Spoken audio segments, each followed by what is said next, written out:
বড় লোকের মেয়ে বলে যা ইচ্ছে তাই করবে নাকি? ওর বন্ধু নাহিদ বলল। তুই আর ঝামেলা করিস না দোস্ত, সব ভুলে যা। পরের দিনের কথায় আসি। বাসা থেকে তাড়াহুড়ো করে বেরোতে গিয়ে খেতে পারেনি আয়াস। তাই ভার্সিটির ক্যান্টিনে ও আর ওর বন্ধু নাহিদ বসেছিল কিছু খাবে বলে। আয়াস খাবার অর্ডারও করেছিল। একটু পর ওই সাদিয়া নামের মেয়েটা আর তার বান্ধবীরা ক্যান্টিনে চলে আসলো। আসার সাথে সাথেই সবাই ক্যান্টিন থেকে চলে যেতে লাগলো। একে একে সবাই চলে গেল। ওর বন্ধু নাহিদ বলল, দোস্ত চল আমরাও চলে যাই, নয়তো ঝামেলা হবে। আমি বললাম না আমি যাব না। কিরে, তোর বন্ধুকে তুই বলিসনি যখন আমরা ক্যান্টিনে খাবার খাই তখন আর কেউ সেখানে খায় না? তোরা কি জানোস না? আমি মেয়েটাকে বললাম কেন, আমরা তো আপনাদের আগে এসেছি। মেয়েটা একটু হাসলো আর পানির বোতলটা হাতে নিল। তারপর আয়াসের খাবারের ওপর পানি ঢেলে দিল।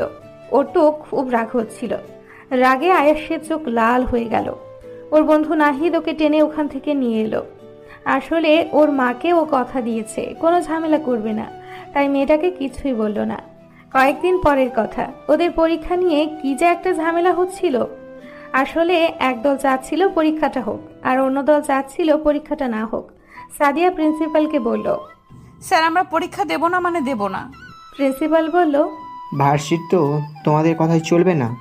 এবার সাদিয়া নামের ওই মেয়েটা রেগে গেল আর প্রিন্সিপালকে যা তা বলে অপমান করছিল। এটা দেখে আয়েশের মাথায় রক্ত উঠে গেল। ও দৌড়ে ওখানে গেল আর গিয়েই ওই সাদিয়া নামের মেয়েটার গালে একটা চড় বসিয়ে দিল আর বলল, বাবার বয়সী একটা মানুষের সাথে কিভাবে কথা বলতে হয় জানিস না? সাদিয়া নামের ওই মেয়েটা বলল। তুই জানিস না তুই কার গায়ে হাত তুলেছিস? এবারও বলল। তুই জানিস আমি কে, কি আমার পরিচয়?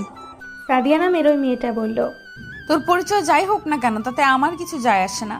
তোর এত বড় সাহস, তুই আমার গায়ে হাত তুলেছিস, কুত্তার বাচ্চা! আয়াস যে সাদিয়ার গালে চড় মেরেছে এটা দেখে ক্যাম্পাসের সবাই অবাক হয়ে ওর দিকে তাকিয়ে রয়েছে।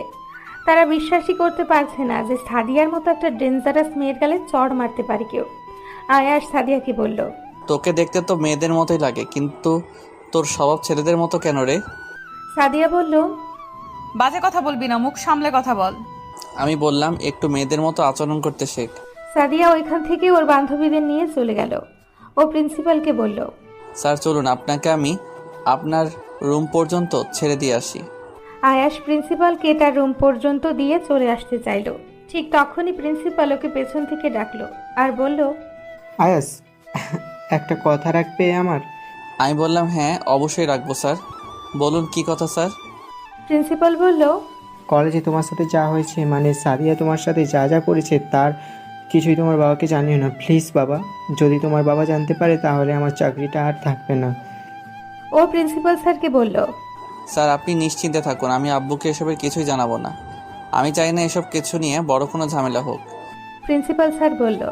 তোমার মা বাবা খুব ভাগ্যবান যে তোমার মতো একটা ছেলে পেয়েছে।